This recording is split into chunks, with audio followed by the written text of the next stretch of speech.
Kisah diawali dengan memperlihatkan seorang gadis bernama Mia. Dia adalah gadis SMA yang pemalu, sehingga wajar saja dia hanya memiliki teman satu-satunya yang bernama Lily. Diketahui orang tua Mia yang sudah bercerai dan Mia sendiri hanya tinggal bersama ibunya. Di sisi lain, Mia yang ternyata juga mempunyai perasaan jatuh cinta layaknya gadis remaja pada umumnya. Dan pria yang dimaksud adalah si Josh. Tetapi Josh adalah siswa populer di sekolahnya, dan wajar saja jika Josh sudah memiliki gadis lain bernama Lana. Tak lama setelah itu, sekolah yang mengadakan kompetisi perdebatan yang akan bertema seragam sekolah. Dimulai dengan Josh yang menyampaikan pendapatnya bahwa seharusnya sekolah memberi aturan seragam kasual. Dan hal itulah yang membuat murid yang di sana bersorak yang menandakan bahwa semua menyetujui pendapat Josh. Tibalah giliran Mia untuk menyangkal pendapat tersebut. Namun, Mia yang gugup sehingga membuatnya ingin muntah dan membuat murid di sana menertawainya. Casual. Gonna barf. Look out, she's gonna hurt. Sepulang sekolah, ibunya yang menemui Mia dan memberitahukan bahwa nenek dari sang ayah sudah tiba di Francisco. Mia yang dibuat kebingungan karena beliau sama sekali tidak pernah menghubungi Mia sebelumnya. What? The live one. Who lives in... This is the first time she's ever contacted us. What she want?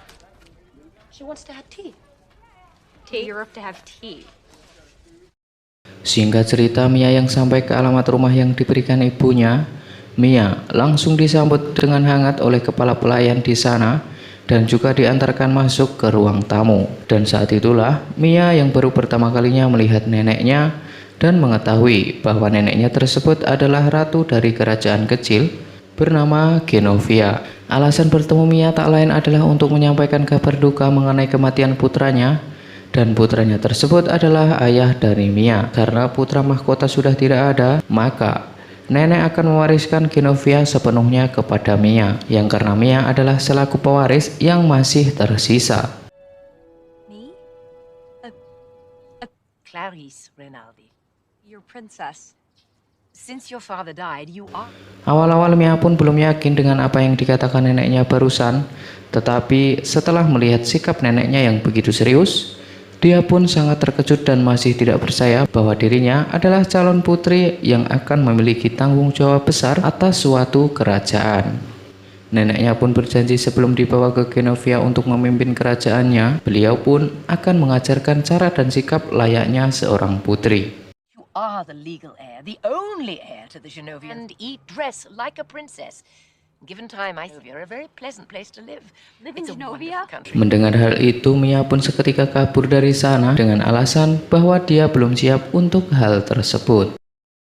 Setiba di rumah, Mia yang marah kepada ibunya karena selama ini ibunya telah menyembunyikan kenyataan bahwa dia adalah keturunan dari bangsawan. Dan saat itulah ibunya menjelaskan alasan kenapa dia menyembunyikan hal tersebut. Tak lain adalah sejak bercerai keduanya bersepakat bahwa untuk membiarkan Mia tinggal bersama ibunya agar Mia bisa memiliki masa anak-anak yang normal seperti anak-anak yang lainnya. We all discussed it. Your father, and so you would have a chance of a normal childhood, free of... We were going to tell you when you were 18 years old. Dan rencananya akan diberitahu setelah Mia berumur 18 tahun. Tetapi dengan meninggalnya ayahnya tersebut, akhirnya Mia jadi mengetahui rahasia tersebut lebih awal. Dan usia Mia saat ini adalah 16 tahun. Di hari berikutnya, nenek yang bertemu dengan ibunya dan menyampaikan bahwa akan segera mengumumkan cucunya tersebut sebagai penerus kerajaannya. Mia yang tetap menolak niat neneknya tersebut, dan saat itulah ibunya membuat kesepakatan antara neneknya dan Mia bahwa Mia akan tetap belajar menjadi seorang putri, tetapi setelah itu dia berhak menentukan apakah dia ingin menjadi putri bangsawan atau tidak. Karena mau bagaimana lagi, bahwa usianya yang baru 16 tahun dan belum siap ditunjuk sebagai pemimpin di suatu kerajaan. Nor reject your offer to be royal until this grand decision. Now, can you both live with that? It seems I have no option. Dan setelah semuanya sepakat, neneknya pun mengenalkan Mia kepada kepala keamanan di sana yang bernama Joe. yang ditunjuk untuk menjaga Mia sampai dia dinyatakan sebagai putri Genovia. Begitu juga dengan Mia yang akan difasilitasi sebuah limosin dari neneknya untuk transportasi ke sekolahnya.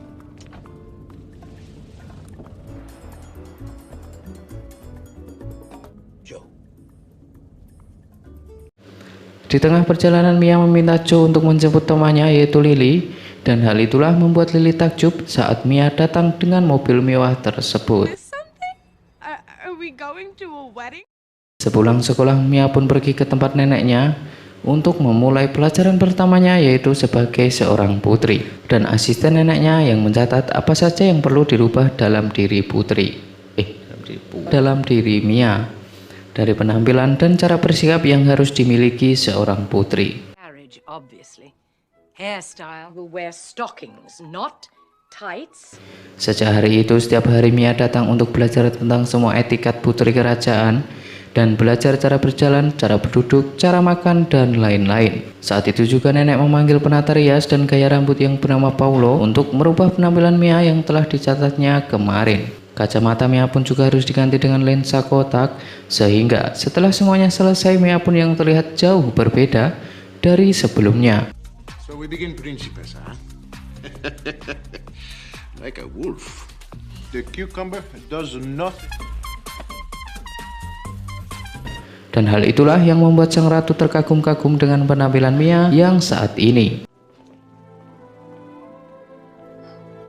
Keesokan harinya saat berangkat sekolah, ada Michael, kakaknya Lily yang juga satu sekolah dengan mereka. Dia pun terpesona saat melihat kecantikan dari teman adiknya tersebut.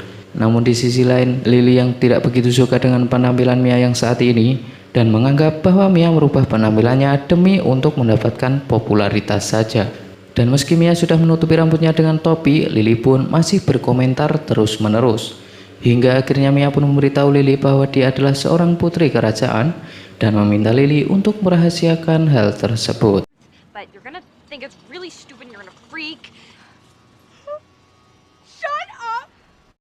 Tibalah jam pelajaran dimulai di mana Lana yang memaksa Mia untuk melepas topinya. Dan ya, satu kelas pun dibuat heboh dengan penampilan rambut Mia yang saat ini. Di hari berikutnya, Michael berusaha mengajak Mia untuk menonton latihan bandnya di hari Sabtu nanti, dan Mia pun menerima ajakan tersebut. Okay, well, a date? No. Melihat ada banyak wartawan yang berkumpul di sana, dan saat Mia datang, ternyata dialah yang menjadi sorotan oleh para wartawan tersebut. Mia yang langsung diserang pertanyaan-pertanyaan yang membuatnya kebingungan, dan saat itulah Alip Cemek pun menjawabnya.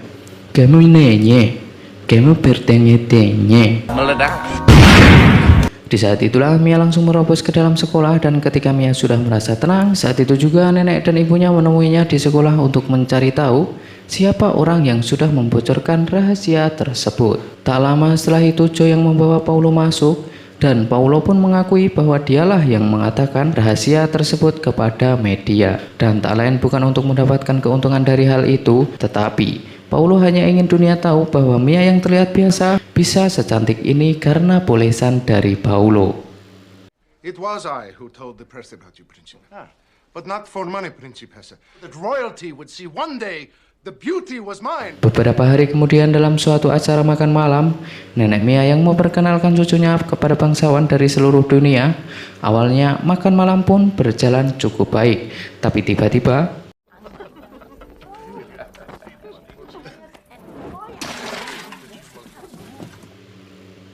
ya, Mia yang tidak sengaja membakar lengan baju salah satu tamu di sana, dan di waktu yang bersamaan ketika Mia mencoba mengambil buah anggur yang jatuh ke lantai, membuat tamu di sebelahnya tersandung dan terjadilah kekacauan di sana.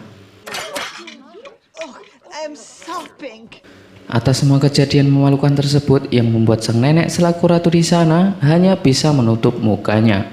Tetapi kejadian yang dianggap petaka bagi ratu dan justru malah membuat tamu terhibur dengan kejadian tersebut.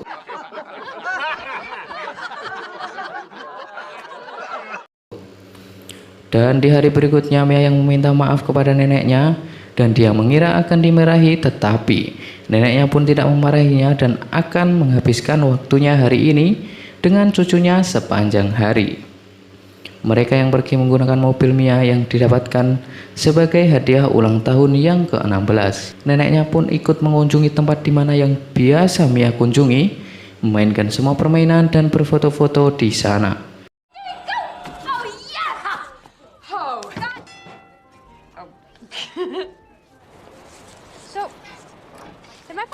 Perjalanan pulang mobil Mia yang mengalami masalah ketika melewati sebuah tanjakan dan mengakibatkan mobil tersebut mundur ke belakang dan menabrak bis umum yang sedang melintas di sana. Mia, break! Yeah! Saat itulah polisi yang datang dan agar Mia lolos dari penilangan tersebut, sang ratu pun menyewa polisi dengan memberikan gelar kehormatan Genovia.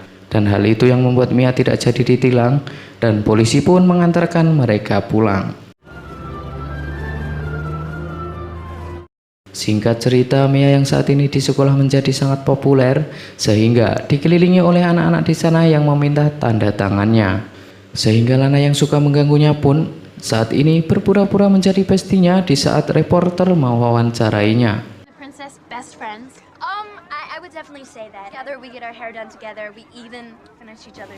Josie yang mulai naksir kepada Mia pun mencoba mengajaknya untuk pergi ke pantai pada hari Sabtu besok. Dan saat itulah layaknya Josh seperti pria pada umumnya, bukan termasuk saya. Dia pun juga bilang bahwa hubungannya dengan Lana sudah berakhir. Mendengar hal tersebut, Mia pun langsung menyetujuinya dan Mia langsung mendatangi Michael untuk meminta maaf. Karena dia lebih memilih ajakan Josh daripada Michael. Mendengar hal tersebut tentunya Michael terlihat sangat kecewa dengan Mia, tak lain karena dialah yang lebih dulu mengajak Mia pergi bersama. He asked me to go to the Baker Beach party with him. So I was thinking I could come by the garage next week. Okay?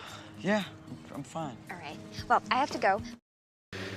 Singkat cerita, Mia yang terlihat senang adem ayem loh jinawi karena berada di samping pria yang selama ini Mia sukai. Mereka berdua pun menghabiskan malam dengan berdansa, sampai-sampai reporter pun datang untuk mencarinya. Josh pun yang langsung membawanya bersembunyi di gubuk dan setelah keadaan terlihat mulai aman, mereka pun keluar. Dugaan mereka meleset dan di saat banyak wartawan yang meliputnya, Josh pun dengan paksa menjiu Mia agar dirinya ikut masuk di dalam pemberitaan.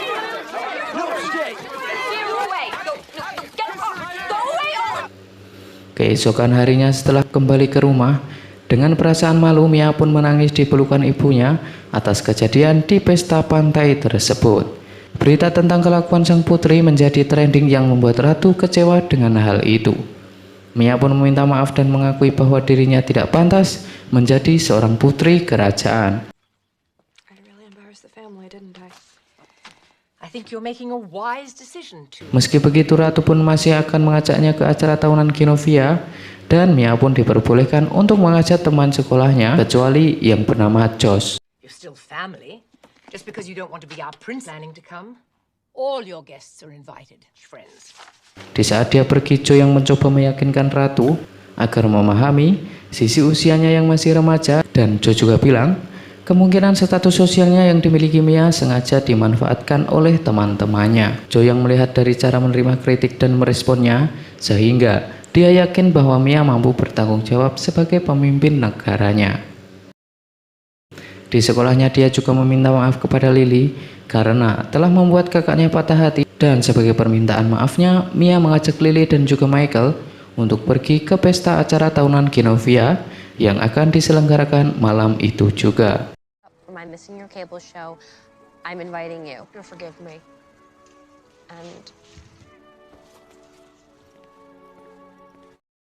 Pagi harinya nenek menemui di rumahnya untuk menyerahkan diari yang ditinggalkan oleh ayahnya sebelum kematiannya, dan diari itu merupakan hadiah ulang tahun yang ke-16-nya. Dan beliau juga bilang kalau dia akan tetap mengangkat Mia sebagai penerus kerajaan dan akan mengumumkan penyerahan gelarnya pada acara tahunan Genovia. I've been thinking about it a great deal, and the truth is, I'm princess. You know, people think princesses. Mia yang mendengar hal tersebut, dia pun berniat akan pergi jauh karena takut mengecewakan rakyat Genovia. Dan di saat Mia mulai mengemasi barang-barangnya, dia pun menemukan surat, dan surat tersebut ditulis oleh mendiang ayahnya yang diberikan kepada Mia. Congratulations. I present you with Reaches this age, I pass it on to you as my father. The absence of fear, but rather the judgment that some live, but the cautious do not live at all. Setelah membaca surat tersebut, Mia yang tersentuh oleh kata-kata mendiang ayahnya, dia pun menjadi tahu bahwa pentingnya sebuah keberanian. Dan saat itu juga Mia pun memutuskan untuk menghadiri acara tahunan Genovia. Dia juga tidak mempedulikan ketika mengemudi di tengah hujan dengan mobilnya yang tidak beratap. Tetapi sialnya Mia, mobil yang tiba-tiba saja mogok di tengah jalan, dan saat itulah Mia mulai pasrah dengan keadaan tersebut. Muncullah Jo dengan ilmu pindah alamnya, diutus oleh sang ratu untuk menjemput Mia. Sementara itu, di acara yang tak kunjung terlihat Mia, sang ratu memutuskan untuk mengumumkan penolakan Mia. Tetapi sebelum memulai pidatonya, Mia pun tiba di sana dengan kondisi basah kuyup. Seketika dia berbicara, kegagapan dia pun mulai lagi.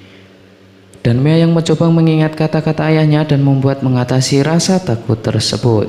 Kata-kata Mia yang mengalir sehingga dia memberikan pidato yang membuat menyentuh hati banyak orang. See, if I were Princess May, would be much better heard, and just maybe. Dan dia pun resmi menerima gelarnya sebagai Putri Genovia dan akan terus belajar dan berusaha agar bisa menjadi pemimpin yang baik bagi rakyat Genovia. Tamat.